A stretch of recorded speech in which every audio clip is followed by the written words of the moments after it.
الحمدللہ رب العالمین والعاقبۃ للمتقین والصلاة والسلام علی سید الانبیاء والمرسلین۔ اعوذ باللہ من الشیطان الرجیم، بسم اللہ الرحمن الرحیم۔ درس توحید کے سلسلے میں عقائد متعلقہ توحید، اس کے سلسلے میں آج ہماری دوسری نشست ہے۔ پچھلی مرتبہ ہم نے هو اللہ احد پہ گفتگو کی تھی، آج ہم انشاءاللہ گفتگو کریں گے اللہ الصمد۔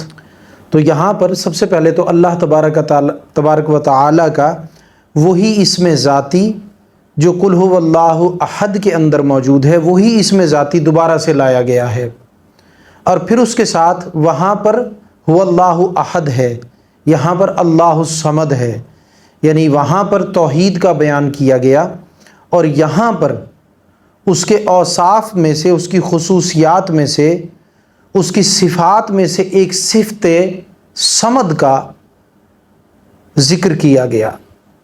اب یہ سمجھیے کہ یہ عقیدہ رکھنا چاہیے کہ اللہ تبارک و تعالیٰ صمد ہے۔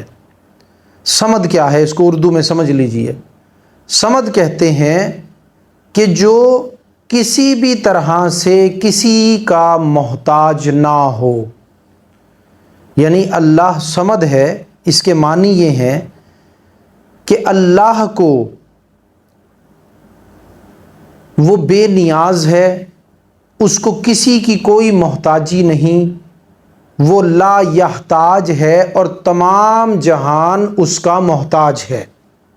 یہ سمجھ لیجئے، اللہ کسی کا محتاج نہیں، لیکن اللہ کے سامنے سارا جہان محتاج ہے، سب کو اللہ کی احتیاج ہے، اور اللہ لا یحتاج ہے، یعنی اس کو کسی کی بھی سمجھ لیں کہ محتاجی نہیں ہے۔ محتاجی کیا ہوتی ہے آپ خوب تر سمجھتے ہیں، تھوڑا سا ذکر کر دوں، یعنی کہ مثال کے طور پر کوئی یہ سمجھ لے کہ اللہ تبارک و تعالیٰ جو ہے وہ بادلوں کے فرشتوں کا بادلوں کو لانے میں محتاج ہے، تو یہ عقیدہ کیا ہوگا؟ عقیدہ کفر، یعنی عقیدہ لا یحتاج جو اسلامی عقیدہ ہے کہ اللہ تبارک و تعالی محتاج نہیں ہے، اس عقیدے کی نفی ہو جاتی ہے۔ تو کوئی اگر یہ سمجھے یا کہے کہ اللہ تعالیٰ نعوذ باللہ محتاج ہے، تو یہ کھلا ہوا کفر ہے۔ اللہ تبارک و تعالی کسی بھی طرح جہان والوں کا محتاج نہیں ہے، وہ لا یحتاج ہے، اور ہر جہان والے کو اس کی ضرورت ہے۔ اللہ تبارک و تعالیٰ کی ضرورت ہے، ہر جہان والا اللہ کا محتاج ہے۔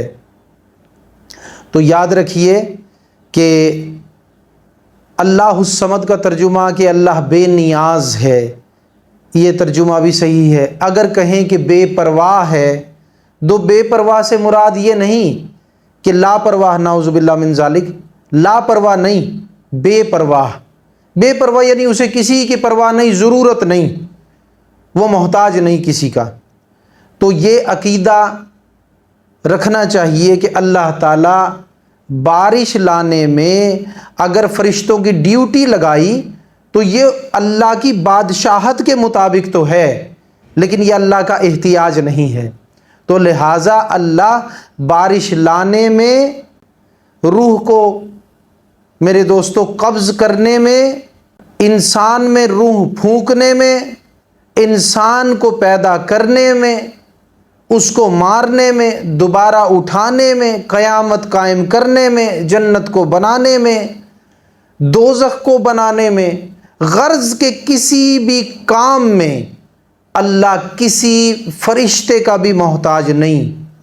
آپ کے ذہن میں یہ سوال ہو سکتا ہے کہ اس نے فرشتوں کو پیدا تو فرمایا ہے، وہ کام بھی کرتے ہیں، تو بلا شک و شبہ کام کرتے ہیں، پیدا بھی فرمایا ہے، تمام افعال بھی سر انجام دیتے ہیں، بارش والے بارش کی ڈیوٹی نبھاتے ہیں، موت والا فرشتہ موت کی ڈیوٹی نبھاتا ہے، میرے دوستو اور فرشتے جتنے بھی ہیں، جنت کے، جہنم کے، دیگر معاملات کے، انسان کی حفاظت کے فرشتے، کرامن کاتبین، قبر میں نکیرین، سب اپنی اپنی ڈیوٹیاں نبھاتے ہیں، عذاب کے فرشتے، ثواب کے فرشتے، سب اپنی اپنی ڈیوٹیاں نبھاتے ہیں۔ یہ برحق ہے، بالکل سچی بات ہے، لیکن عقیدہ یہ رکھنا چاہیے اللہ نے ان کو بنایا ہے اور ان کی ڈیوٹیاں لگائی ہیں، لیکن عقیدے کے لحاظ سے یہ عقیدہ ہونا چاہیے کہ اللہ ان افعال کے اندر ان کا محتاج نہیں ہے۔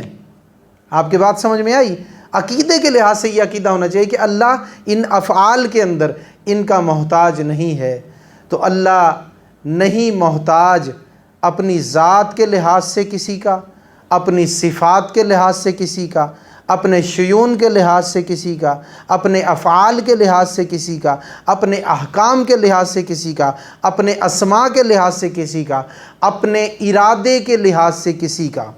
اللہ محتاج نہیں، عقیدہ یہ رکھیں۔ ہاں فرشتے بنائے ہیں، یہ اس کی شان کے مطابق اس نے فرشتے بنائے ہیں کہ اس کی شان ظاہر ہوتی ہے، اس کی بادشاہت ظاہر ہوتی ہے۔ بادشاہ کا جتنا زیادہ میرے دوستو فوج ہوگی، جتنا زیادہ وزیر مشیر ہوں گے، جتنا زیادہ اس کا لاؤ لشکر ہوگا، تو بادشاہ کی شان جو ہے وہ مخلوق میں اتنی ہی ظاہر ہوتی ہے نا، رعایا میں اتنی ہی ظاہر ہوتی ہے۔ تو اللہ نے یہ شان کے اظہار کے لیے کیا ہے، شان کے اظہار کے لیے کیا ہے۔ فرشتے اپنی ڈیوٹیاں بھی دیتے ہیں، فرشتوں پر ایمان لانا کہ وہ موجود ہیں، اپنے کام کر رہے ہیں، فرشتوں پر ایمان لانا بھی فرض ہے، لیکن یہ عقیدہ رکھنا بھی فرض ہے کہ وہ معاملات میں، اعمال میں فرشتوں کا محتاج نہیں ہے۔ تو اللہ الصمد کے معنی کیا ہیں؟ کہ وہ فرشتوں کا، انسانوں کا، جانوروں کا، نباتات کا، جمادات کا کسی کا محتاج نہیں۔ حتیٰ کہ انبیاء کرام نے بھی ہمیں یہی تعلیم عطا فرمائی، آقا علیہ الصلوۃ والسلام نے بھی ہمیں یہی تعلیم عطا فرمائی کہ اللہ الصمد، اللہ بے نیاز ہے، وہ کسی کا محتاج نہیں۔ جتنے بھی انبیاء ہیں نا، یاد رکھیں، اگر کوئی یہ سمجھے، یہ ایک شیطانی ایک وسوسہ آ جاتا ہے درمیان میں کہ بھئی اللہ تعالیٰ نبیوں کا بھی محتاج نہیں ہے، کیا یہ تو عجیب سی بات ہو گئی، پھر اس سے تو نبیوں کی تنقیص کا پہلو نکلے گا۔ تو جو اس بات سے نبیوں کی تنقیص کا، یعنی ان میں نقص ڈھونڈنے کا پہلو نکال لے گا، تو وہ بندہ ہی کافر ہو جائے گا۔ عقیدہ یہ رکھنا چاہیے کہ جتنے بھی انبیاء ہیں ان کو اللہ کی ضرورت ہے۔ یاد رکھیے، جتنی محبت انبیاء کرام اللہ سے کرتے ہیں، اور پھر جتنی محبت میرے آقا علیہ الصلوۃ والسلام میں اور اللہ کی ذات میں ہے، اس کی تو کوئی مثل اور مثال عالمین اور کائنات میں نہیں ملتی۔ تو میرے دوستو، جس سے محبت زیادہ ہوتی ہے اس کی ضرورت بھی زیادہ ہوتی ہے۔ تو اندازہ کیجئے، اور کیا اندازہ کر سکتے ہیں ہم؟ آثار و قرائن سے تھوڑا بہت ایک پہچان تو سکتے ہیں، لیکن کما حق حق تو اندازہ لگانا کسی بندہ بشر کی بس کی بات نہیں، بلکہ فرشتے بھی نہیں جانتے، جبرائیل علیہ السلام بھی اس کا اندازہ نہیں لگا سکتے کہ ہمارے آقا علیہ الصلوۃ والسلام، ہمارے پیارے نبی علیہ الصلوۃ والسلام اللہ سے کتنی محبت کرتے ہیں۔ تو میرے دوستو، جو نبی اللہ سے جتنی زیادہ محبت کرتا ہے، اللہ کی ضرورت بھی اس کو اتنی ہی زیادہ ہے۔ بات سمجھے؟ اور ہر نبی اپنے آپ کو اللہ کا محتاج سمجھتا ہے، اس لیے کہ اللہ سے محبت ہے، اور ہر معاملے میں پیارے نبی کو اللہ کی ضرورت ہے، ہر نبی کو اللہ کی ضرورت ہے۔ تو یاد رکھیے، ہم جتنا محتاج اپنے آپ کو اللہ کا سمجھتے ہیں نا، تو اگر درجے بیان کریں تو کروڑ ہا، ارب ہا، کھرب ہا درجے نہیں، بلکہ وہ گنتی بھی ختم ہو جاتی ہے۔ اتنے ہا درجے انبیاء اپنے آپ کو اللہ کا محتاج جانتے ہیں میرے دوستو۔ لیکن یہاں یہ ضرور یاد رکھیں، یہ بات وضاحت کر دینا ضروری سمجھتا ہوں کہ انبیاء محتاج ہیں تو صرف اللہ کے ہیں، مخلوق کے نہیں ہیں۔ یہ بات سمجھ لیں یہاں ضمناً، تاکہ کوئی بھی جو ہے میرے دوستو شیطان اپنی شرارت نہ ڈالنے پائے کہ انبیاء اگر محتاج ہیں تو کس کے ہیں؟ اللہ کے۔ لیکن انبیاء مخلوق کے محتاج نہیں ہیں، جو دیگر مخلوق ہے نا اس کے محتاج انبیاء نہیں ہیں، ان کو احتیاج ہے تو صرف اللہ کی ذات کا ہے، اور یہ ان کے لیے اعزاز ہے کہ انہیں صرف اللہ کی محتاجی ہے۔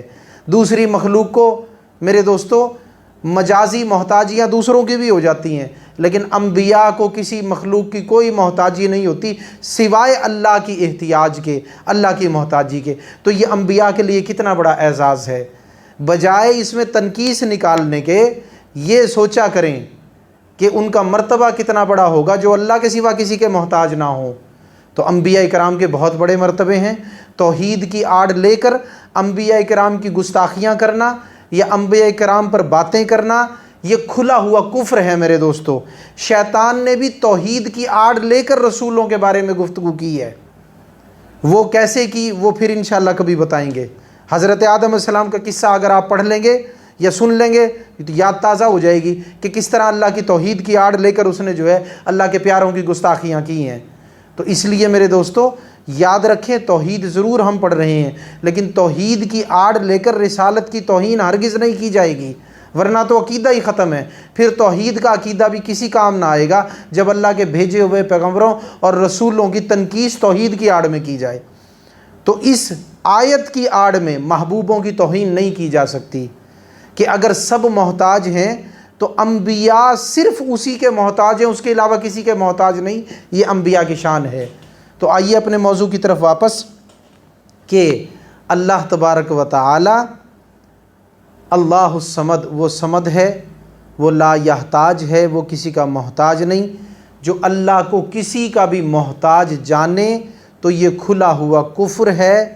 اس لیے میرے دوستو یہ عقیدہ رکھیں کہ اللہ کسی کا محتاج نہیں، نہ اپنی ذات میں، نہ صفات میں، نہ افعال میں، نہ اپنے شیون میں، نہ اپنے میرے دوستو اسماء میں۔ تو یہ عقیدہ رکھیں کہ اللہ کسی کا محتاج نہیں، اللہ لا یحتاج ہے اور سب جہان اسی کا محتاج ہے۔